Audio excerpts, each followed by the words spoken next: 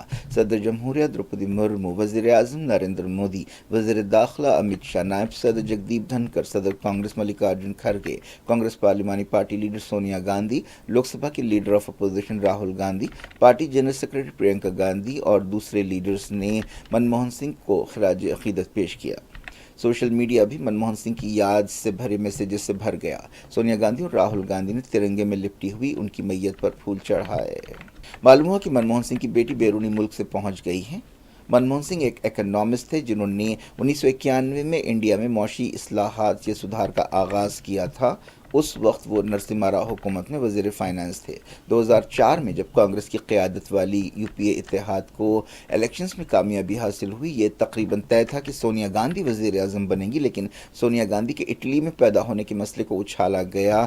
اس ہنگامے کے بیچ سونیا گاندھی نے منموہن سنگھ کو وزیر اعظم بنانے کا فیصلہ کیا، جو صاف ستھری امیج رکھتے تھے۔ منموہن سنگھ کو اس وجہ سے حادثاتی وزیر اعظم کہتے ہیں۔ ان کی زندگی کے بارے میں ایک کتاب لکھی گئی جس کا عنوان بھی ایکسیڈنٹل پرائم منسٹر ہے۔ 2004 سے 2014 تک وہ 10 سال ملک کے وزیر اعظم رہے۔ ان کے دور میں انڈیا امریکہ سول نیوکلیئر ڈیل ہوئی تھی۔ ان کا ایک اور اہم کارنامہ دیہاتوں میں رہنے والے غریبوں کے لیے ضمانت روزگار قانون منریگا کی منظوری ہے۔ منموہن سنگھ کے دور میں ہی رائٹ ٹو انفارمیشن ایکٹ منظور ہوا تھا، جس سے سماج، خاص طور پر سیاست اور حکمرانی میں ایک انقلاب آیا۔ وہ ریزرو بینک آف انڈیا کے گورنر بھی رہے۔ منموہن سنگھ 26 ستمبر 1932 کو بٹوارے سے پہلے کے انڈیا میں پنجاب کے گاؤں گاہ میں پیدا ہوئے تھے، جو اب پاکستان میں ہے۔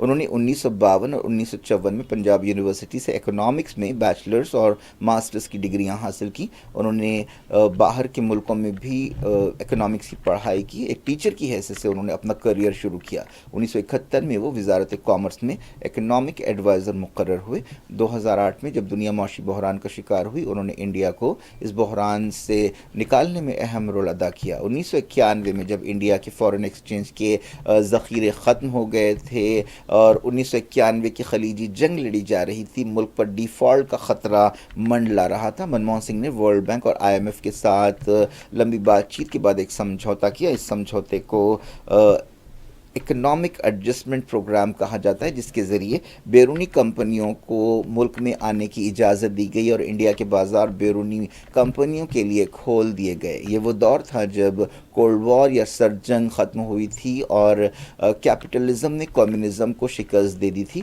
امریکہ کیپٹلزم کی نمائندگی کرتا تھا اور USSR کمیونزم یا سوشلزم میں یقین رکھتا تھا۔ اس وقت منموہن سنگھ نے وزیر فائنانس کی حیثیت سے اپنی بجٹ تقریر میں کہا تھا کہ دنیا کی کوئی طاقت اس نظریے کو روک نہیں سکتی جس کا وقت آ چکا ہے۔ منموہن سنگھ نے ملک میں مسلمانوں کی حالت کا جائزہ لینے کے لیے سچر کمیٹی بنائی تھی۔ اس رپورٹ میں مسلمانوں کے حالات کو سدھارنے کے لیے کئی سفارشیں پیش کی گئی تھیں۔ منموہن سنگھ ایک اردو داں وزیر اعظم تھے۔ جب بھی وہ 15 اگست کو لال قلعے سے تقریر کرتے، ان کی تقریر کا جو اسکرپٹ یا مسودہ ہوتا وہ اردو میں لکھا ہوا تھا۔ وہ اردو اسکرپٹ کو دیکھ کر لال قلعے سے تقریر کیا کرتے تھے۔ وزیر اعظم کی حیثیت سے ان کے دور میں کئی تنازع بھی پیدا ہوئے۔ کمیونسٹ پارٹیوں نے امریکہ کے ساتھ عشق کی پینگیں بڑھانے پر منموہن سنگھ کو سخت لفظوں میں تنقید کا نشانہ بنایا تھا۔ BJP اکثر ان کی خاموش طبیعت کو نشانہ بناتی، انہیں ریموٹ کنٹرول پرائم منسٹر بھی کہا جاتا تھا، لیکن ایسی تنقیدوں پر وہ اکثر خاموش رہتے تھے۔ انہوں نے اپنی ایک پریس کانفرنس میں یہ اہم جملہ کہا تھا کہ تاریخ ان کے تعلق سے مہربانی کا رویہ اپنائے گی۔ اب دیکھنا یہ ہے کہ کیا تاریخ انہیں واقعی مہربانی سے دیکھتی ہے۔ پنجاب کے بھٹنڈا میں تیز بارش کے درمیان ایک بس پل سے گر گئی، جس سے 8 لوگوں کی موت ہو گئی۔ جس جگہ یہ حادثہ پیش آیا اس پل پر ریلنگ نہیں تھی۔ ریلنگ کی صورت میں حادثے کو ٹالا جا سکتا تھا۔ زخمیوں کو ہاسپٹل میں شریک کیا گیا ہے۔ کرکٹ باکسنگ ڈے ٹیسٹ میں انڈیا کی حالت پتلی ہے. آسٹریلیا کی ٹیم دوسرے دن 474 پر آؤٹ ہو گئی. جواب میں انڈیا نے اپنی پہلی اننگز میں 164 پر 5 وکٹ کھو دیے. ٹیم انڈیا ابھی 310 رن سے پیچھے ہے. سیریز فی الحال 1-1 سے برابر ہے. آسٹریلیا کی طرف سے اسمتھ نے 140 رنز بنائے. انڈیا کے لیے یشسوی جیسوال نے 82 رنز بنائے. ان کے علاوہ کوئی بھی بیٹر متاثر نہیں کر سکا. جسپریت بمراہ نے 4 اور رویندر جڈیجا نے 3 وکٹ لیے. کیا کچھ ہو رہا ہے آپ کی دنیا میں؟ آخر میں ہیڈ لائنز دنیا بھر سے ایک بار پھر دیکھتے ہیں. عرفات ٹورز کے 25 سال مکمل ہونے پر حج 2025 کی بکنگ کرنے والے عازمین حج کے لیے cash back offer. Arafat tours ایک بھروسے مند نام. حج 2025 کی بکنگ کا آغاز ہو چکا ہے. 21 days shifting package Anjum hotel میں صرف 7,25,000. 21 days clock tower shifting package صرف 7,75,000 روپے میں. یہ آفر محدود مدت کے لیے for business man, NRI, UK, US and golf والوں کے لیے. مینا عرفات مزدلفہ میں بہترین سروسز, 3 وقت حیدرآبادی ذائقے دار کھانے, AC بسز کے ذریعے مکہ اور مدینہ کی زیارتیں. زندگی کے سب سے عظیم سفر کے لیے آج ہی اپنی بکنگ کروائیں اور خود کو خوش نصیب بنائیں. عرفات ٹورز حج اینڈ عمرہ گروپس, پرانی حویلی, حیدرآباد. اسرائیلی بربریت کا نیا ریکارڈ. ہاسپٹل کے قریب بمباری میں 53 جاں بحق. مریضوں اور زخمیوں کو باہر نکلنے کے لیے مجبور کیا گیا. اسرائیل میں حوثیوں کے تازہ بیلسٹک میزائل حملے, 18 زخمی. سائرن کی آوازیں گونجتی رہیں. بن گورین ایئرپورٹ بند. یمن میں اسرائیل کی بمباری. صنعاء ایئرپورٹ پر WHO چیف بال بچ گئے. اینٹونیو گوٹریز نے کیا فکر مندی کا اظہار. مغربی کنارے میں اسرائیلی کارروائیاں. یہودی بستی ہزالیہ میں چاقو سے حملہ. اسرائیلی عورت زخمی. یوکرین راستہ نہیں بدلے گا تو نیوکلیئر حملے سے پیچھے نہیں ہٹیں گے. پوٹین نے دی سخت وارننگ. German parliament dissolve. 23 فروری کو مڈ ٹرم الیکشنز. معاشی بحالی پر اختلافات حکومت کو لے ڈوبے. منموہن سنگھ کو پورے ملک کا خراج. ہفتے کو سرکاری اعزاز کے ساتھ آخری رسومات ادا کی جائیں. معاشی سدھار سے لے کر امریکہ کے ساتھ نیوکلیئر ڈیل تک, کیا تاریخ منموہن سنگھ کو مہربانی کی نظر سے دیکھے گی؟